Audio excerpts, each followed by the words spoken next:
Halo, selamat pagi. Hari ini kita akan belajar mengenai muatan IPS. Temanya, pengaruh kondisi geografis Indonesia sebagai negara maritim terhadap kehidupan ekonomi masyarakat. Yang kedua, kehidupan sosial masyarakat. Yang ketiga, budaya masyarakat. Dan yang keempat, transportasi masyarakat. Sebelum kita menuju materi, agar kita tambah semangat belajarnya hari ini, yuk kita bernyanyi nenek moyangku bersama-sama. Masih ingat lagu ini kan?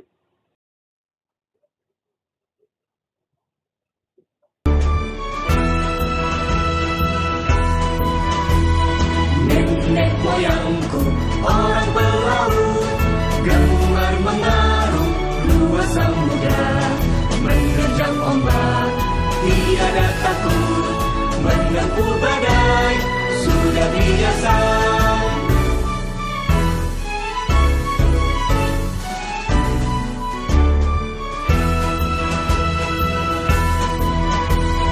Angin bertiup, layar berkembang, ombak berdebur di tepi pantai. Pemuda berani bangkit sekarang, ke laut kita beramai-ramai, ke laut kita beramai-ramai.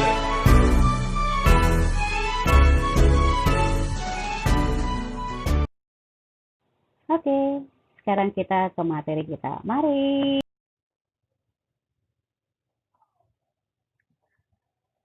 Pengaruh kondisi geografis Indonesia sebagai negara maritim terhadap ekonomi masyarakat. Mata pencaharian masyarakat berdasarkan keadaan geografis masyarakat setempat. Oleh karena itu, sangat berpengaruh terhadap mata pencaharian masyarakat yang ada di pesisir pantai. Mata pencaharian apa saja ya yang tercipta di sana? Yuk kita lihat. Nelayan. Nelayan adalah pencari ikan di laut. Nelayan melaut pada malam hari, pulang atau kembali ke tepi pantai pada pagi hari. Mata pencarian yang kedua itu adalah pedagang. Setelah nelayan menangkap ikan, ia menyerahkan kepada pedagang untuk dijual.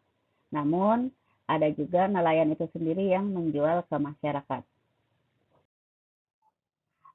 Lalu, mata pencarian yang ketiga adalah petani garam. Nah, sekarang jadi tahu kan kalau garam itu berasal dari air laut? Air laut ini disuling untuk dijadikan garam. Lalu digunakan oleh mama kita untuk membuat masakan yang sangat lezat. Tempat wisata di tepi pantai. Nah, ayo, siapa yang sudah pernah berjalan-jalan, homestay, atau ke tempat wisata yang ada di tepi pantai? Pasti sangat indah kan? Nah, selain keempat mata pencarian tadi, masih banyak lagi potensi alam laut yang dapat dikembangkan untuk kemajuan ekonomi masyarakat di pesisir pantai. Nah, kalian bisa cari tahu apa lagi mata pencarian yang berasal dari pesisir pantai. Yang kedua, itu pengaruh kondisi geografis Indonesia sebagai negara maritim terhadap sosial masyarakat. Kita intip yuk.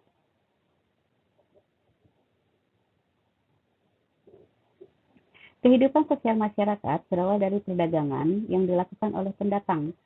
Pendatang ini ada yang hanya sekedar mampir untuk berdagang dengan masyarakat Indonesia, dan ada juga yang menetap di Indonesia. Pedagang yang menetap inilah yang membawa budaya asal negaranya, lalu berbaur dengan budaya asli Indonesia. Kita lihat, pedagang dari mana saja.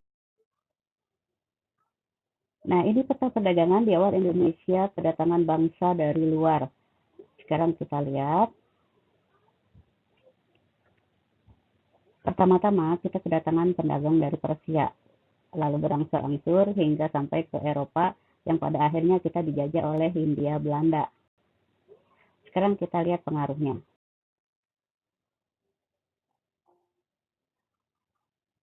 Terlihat dari gambar adanya interaksi yang mudah dari bangsa kita kepada atau dengan bangsa yang lain akibat adanya pedagang bangsa dari luar.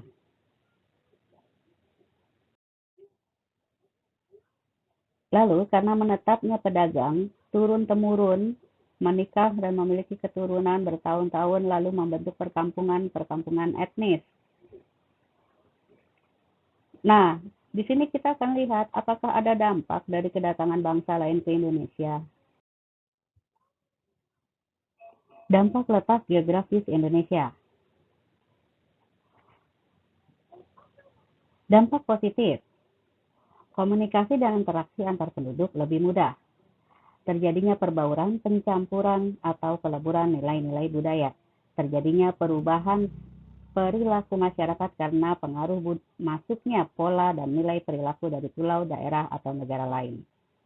Munculnya perkampungan-perkampungan etnis tertentu. Nah, ini seperti yang gambar terakhir kita lihat tadi. Lalu dampak negatifnya, hilangnya budaya asli tergerus oleh budaya dari luar. Munculnya budaya baru yang belum tentu sesuai dengan budaya setempat. Sekarang kita masuk ke pengaruh kondisi geografis Indonesia sebagai negara maritim terhadap budaya masyarakat. Indonesia memiliki lebih dari 13.000 pulau. Hal ini mengakibatkan kebudayaan yang ada di dalamnya sangat beragam. Setiap daerah juga memiliki beberapa suku yang juga memiliki karakteristik yang berbeda. Salah satu perbedaan yang ada di dalamnya adalah budaya. Berikut ini keragaman budaya lokal di Indonesia dilihat dari 1. Suku-suku.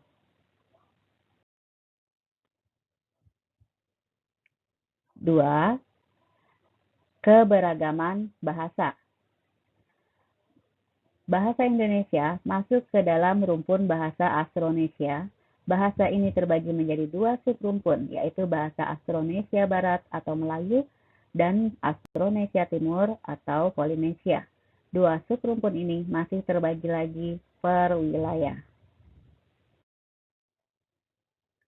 Yang ketiga adalah keberagaman religi. Religi biasanya disebut dengan agama atau kepercayaan. Di Indonesia ada 6 agama yang diakui pemerintah. Islam, Kristen, Katolik, Hindu, Buddha, dan Konghucu. Selain agama, di kehidupan masyarakat ada yang memiliki kepercayaan. Kepercayaan ini bahkan berkembang di Indonesia sebelum 6 agama ini diakui resmi oleh pemerintah. Kepercayaan ini sering pula disebut dengan agama lokal. Yang keempat adalah keberagaman seni dan budaya. Suku-suku bangsa melahirkan kebudayaan berupa kesenian seperti seni tari, seni musik, seni sastra, seni drama, seni pertunjukan, dan seni rupa. Oke, sekarang pengaruh kondisi geografis Indonesia sebagai negara maritim terhadap transportasi masyarakat. Indonesia dengan memiliki begitu banyak kepulauan itu disatukan oleh laut. Hal ini mempengaruhi transportasi masyarakat untuk menghubungkan antar pulau. Untuk jalur laut, maka kita menggunakan kapal.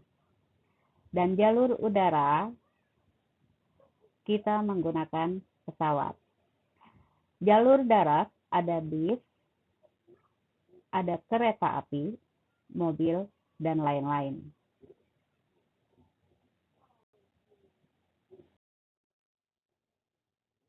Pelabuhan adalah tempat bersandarnya kapal-kapal. Ibu akan ambil 5 pelabuhan terkenal di Indonesia. Pelabuhan Tanjung Mas di Jawa Tengah. Pelabuhan ini terdapat Mercusuar Willem III yang dibangun kolonial Belanda di tahun 1884. Pelabuhan Merak di Banten dan Pelabuhan Bakauni di Lampung merupakan pintu masuk antar Provinsi Lampung dan Provinsi Banten. Setiap harinya ada ratusan perjalanan kapal feri dan ini berada di Selat Sunda.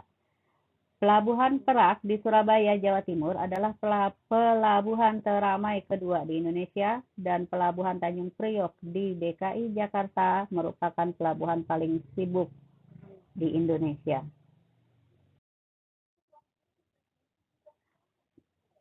Bandara udara adalah tempat mendaratnya pesawat-pesawat. Ibu akan ambil 5 bandara terbaik di Indonesia. Bandara Soekarno-Hatta di Banten merupakan bandara yang sentral di Indonesia.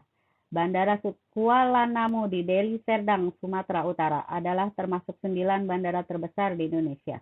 Bandara ini dibangun untuk menggantikan dan membantu penerbangan dari Bandara Polonia di Kota Medan, Sumatera Utara. Bandara I Gusti Ngurah Rai di Bali adalah bandara dengan tingkat penerbangan internasional tertinggi kedua di Indonesia. Bandara Juanda di Surabaya, Jawa Timur, ini menempati peringkat ketiga untuk segi kepadatan lalu lintas penerbangan. Bandara Sultan Hasanuddin merupakan salah satu bandara terbaik yang ada di Indonesia. Filosofi dari kapal tradisional khas Sulawesi Selatan yaitu kapal pinisi menjadi tema di dalam desain Bandara Sultan Hasanuddin ini.